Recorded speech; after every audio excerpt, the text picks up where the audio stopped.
سلامونه ملګرو. زما یقین دی چې زما غږ به درځي او د دغې بدې واقعې نه به هم خبر یې.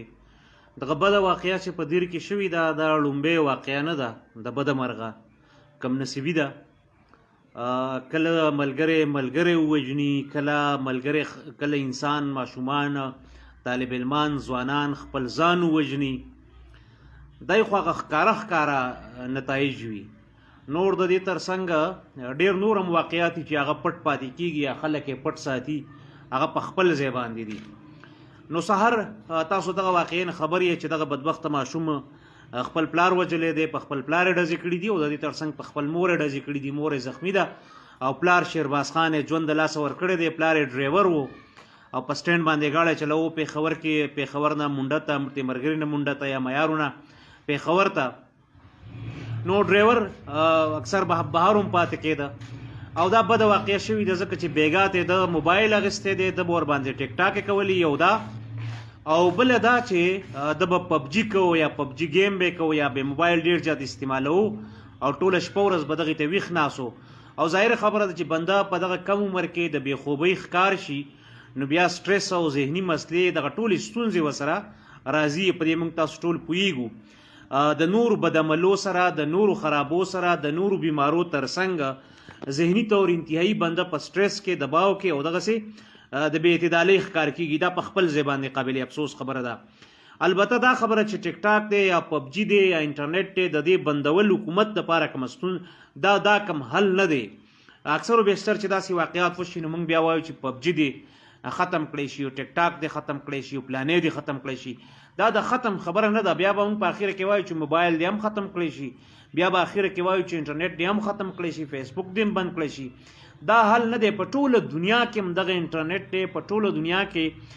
دغه ویب سایټ دي، په ټوله دنیا کې دغه څیزونه شته کوم چې دلته دي. خو دلته کله ماشومان ځان ولي، کله ماشومان بل ولي.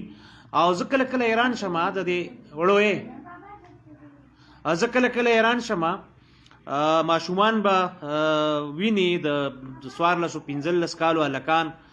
چې ډېر زیات برینډډ غوندې فیشنونه به یې کړي، یعنې ډېر برینډډ څیزونه به یې اخیستي. نو ځینې خو داسې چې د کوره یې وس کېږي، هغه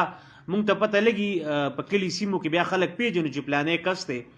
او دا واقعي پلار امیر کبیر سړی دی. کله زه ایران شم یعنې داسې ماشومان وینم چې د هغې فیشنه ښه خبره ده، فیشن موږ ټول کوو، خو د هغې دغه برینډډ څیزونه چې بیا هغه زه ګورم نو زه ډېر زیات حیران شم چې دا به راځي کوم ځای نه. ځکه د دې خانداني مالي حیثیت اکثر و بیشتر ما ته پته یا موږ د کلو سیمو بانډو خلک نو یو بل ډېر ښه پیژنو.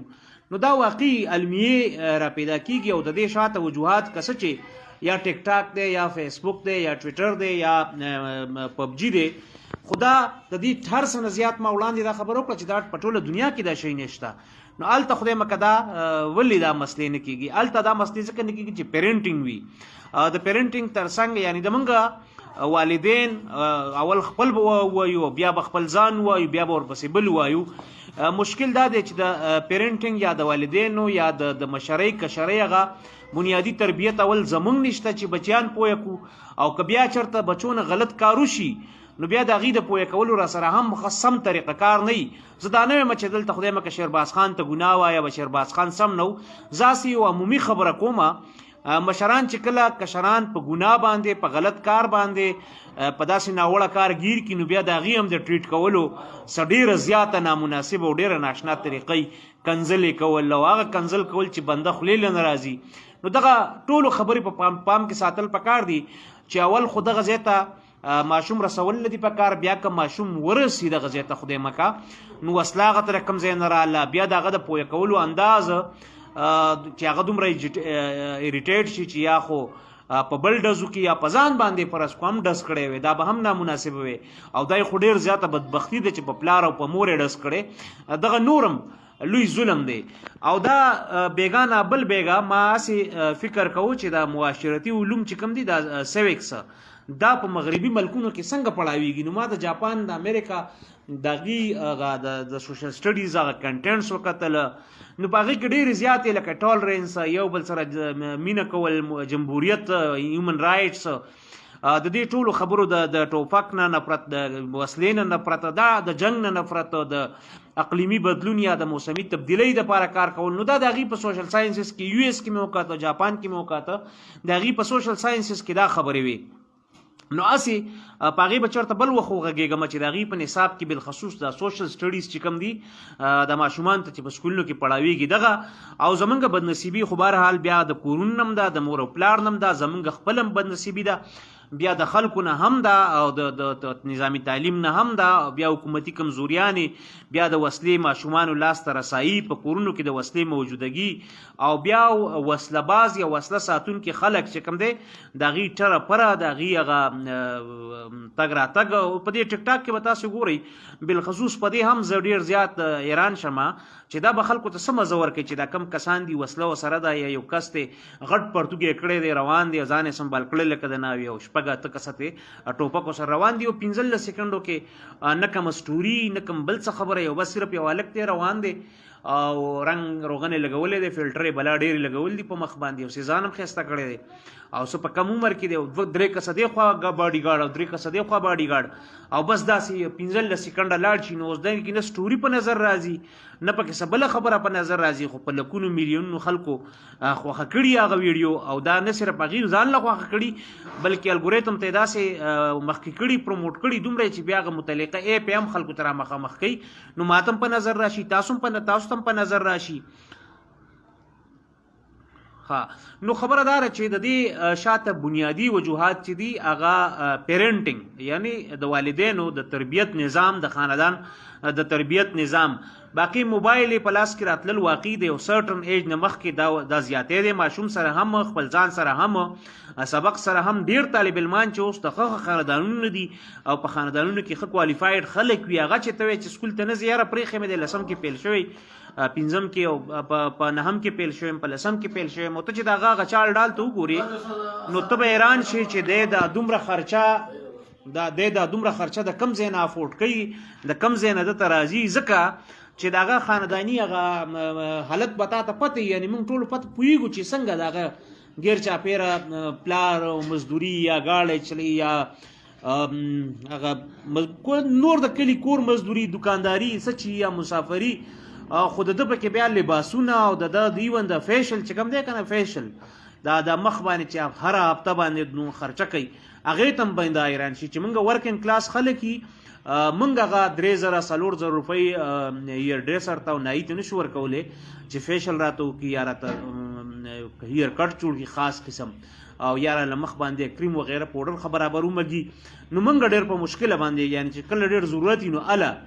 خو دغه هلکان به ته یې چې دا په 9م 10م کې به سبق پرېښی، د پلار به ښه روزګار هم نه وي، څه ډېر ویلپ خلک به نه وي، مطلب دا چې ډېر څه مالی حالت به هم ښه نه وي، او د پخوانه نه به ډېر څه د سوسایټي خلک هم نه وي پاتې شوی، یعنی غریبي به یې لنډه ده، په مشکله به رزق بیا موني، خو ته هغه ماشوم ته چې وګورئ نو هغه به د دغه ټیک ټاک دپاره، د دغه ویډیوګانو دپاره، د دغه نورو چکرو دپاره ځان ښایسته کوي، او ښایسته کول د هر چا حق دی چې څوک ځان ښایسته کوي یا خدای ښایسته پیدا کړی په خپل ځای، خو مسله داره چې او نه په جنډر ډسکریمینیشن او په جنډر هغه باندې زه یقین ساتم، خو لکه د جینکو په جینکۍ که د هلکانو په شان لباس بیخي وکړي نو بیا ډېر زیات نامناسبه لګي، زمونږ چې کوم سوشل ویلیو دی یا زمونږ چې کوم کلچر دی، او یا هلکان بیخي د جینکو په شان لباسونه یا اداګانې کوي، نو دا بیا ډېر زیات نامناسبه لګي، او لږ هغه ډیوینټ غوندې بیهیویر په نظر راځي، که څه چې دا ذاتي سپیس دی د هر چا. ما او تا ته په دې د تبصرې کولو نشم ویلی حق حاصل دی که نه دی حاصل، خو دې خبرو ته لږه پام کول پکار دی چې او په دې کې اوس دا ولنۍ او اخرنۍ مواقع نه ده، د دې یوه سالډ وجه هم نه وي چې ګنې بس جو د پبجي کوو دا په دې وجه، د دې شاته سایکولوجیکل مسلې هم راتلی شي، پیغورونه هم راتلی شي، بیا ده وایي چې ګنې چکرې لګول غوښته ملګرو یارانو دوستانو سره یا به هلکانو سره یا هغه خلکو سره چې هغه دغسې قسم هلکانو سره تعلقات ساتي یا یې ګرځولو خواهي شي، ګنې هغوی ځان سره ګرځوو،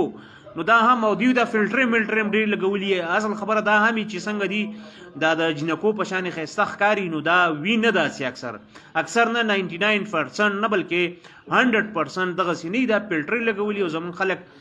بیا هغه خلک هم په دې کې ګناهګار دی چې هغه دا قسمه هلکان بیا تشویق کوي یا د دې د ساتلو کوشش کوي یا دي نازی ون وی ادر وی یعنی خرچې مرچې ور باندې کوي. بیا د دې عملونو دومره خراب کړي چې دی بیا یو خاص لیول ته ازادي واخلي او د هغه ازادۍ نه بیا دی نشي په شا کېدی. بیا چې کله والدین خبر شي نو مشکل دا چې ځینې والدین بیا د بچو سره د خلکو په مخ کې د تربیت په ځای د پوهه کولو په ځای د هغو د پوهه اول ته ځان نه خبري او چې ته خبر شي چا سره ډېرې ته تللی اجرې ته تللی دی یا دا قسم خبرې پکې راشي یا ورته څوک پیغور وکړي نو بیا هغه هم په بچي باندې دومره زور راوړي دومره بدې ردې دومره کنځلې او دومره خرابې خبرې بیا د خلکو د مخې کوي چې هغه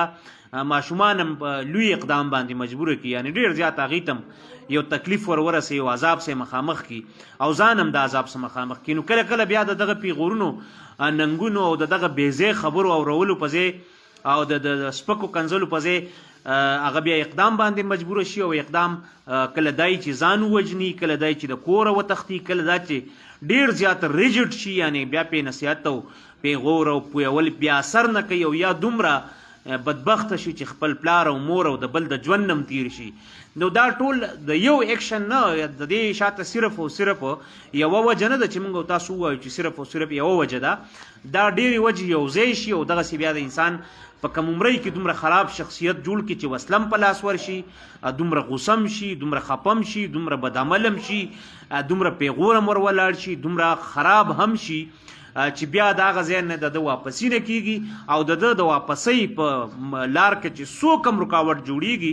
نو هغه دی یا هغه ختمی او یا ځان وژني او دغسې یوازې دی نه بلکې تېرو ورځو کې دلته په کوز ملکڼ کې واقع شوه. بیا په یو بل باندې تجربات دغسې د جنسي تجربات دغسې د ټولنیز تجربات هغه خبرې چې هغه زموږ په معاشره کې عامې نه وي اوس ورو نارملایز کېږي نو دغه باندې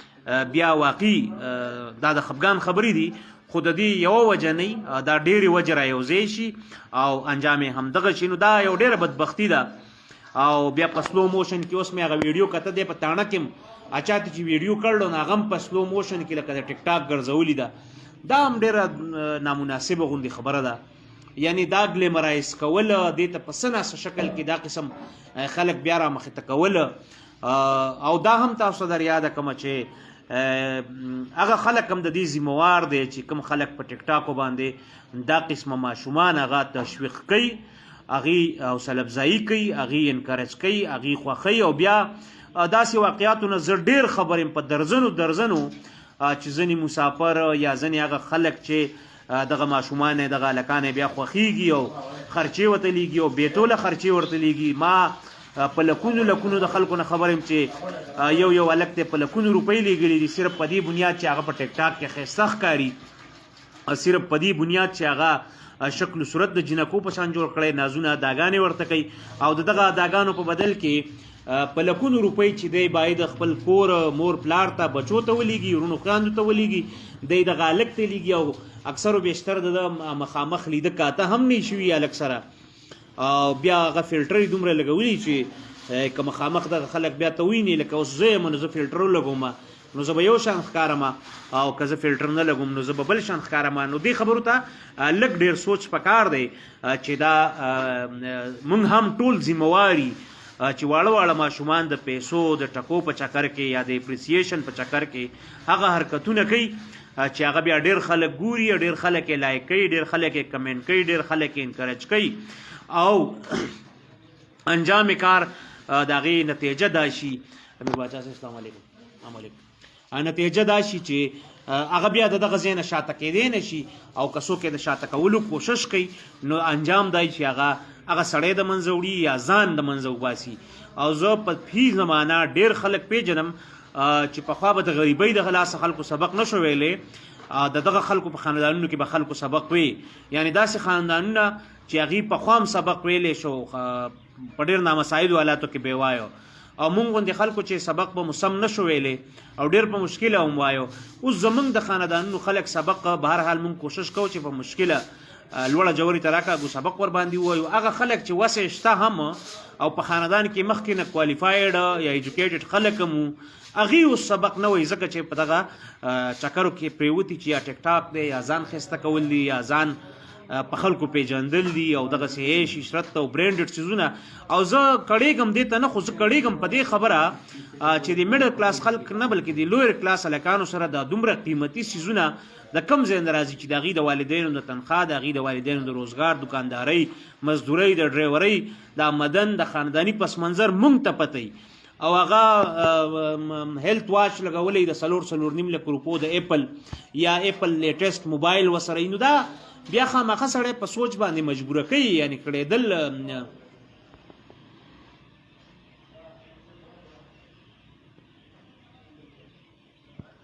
دا اعزاز عزت پانیني صاحب، زه به ستاسو کمنټس وروسته وګورم. ډېر اوږد دی او زه هم ډېرې اوږدې خبرې کوم.